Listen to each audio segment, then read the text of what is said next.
Alam nyo guys, gusto ko lang i-share sa inyo na nakakataba ng puso na kahit papano ay nagiging effective ako para sa inyo. Sa totoo lang guys, kukunti lang talaga yung nanonood sa akin.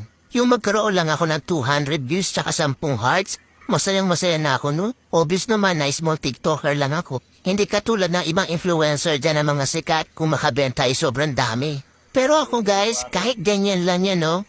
Ang saya-saya, promise. Kahit ganyan lang guys, feeling ko hindi ako napanghihinaan ng loob. Kumbaga, tuloy-tuloy lang. Enjoy lang sa TikTok. Sana naman sa mga mahilig mag-check out dyan, sana lang ma-appreciate nyo din kami mga small TikToker na gumagawa ng mga original content. Hayaan nyo na yung mga influencer, mayayaman na yun. Yung tipong sila naka-iPhone 14. Yung mga video camera nila, gaganda. Tapos ako naka-Realme, ang labo pa. Support niyo naman ako guys as a small TikToker dito na gumagawa ng original content. Sana ma-appreciate niyo po ang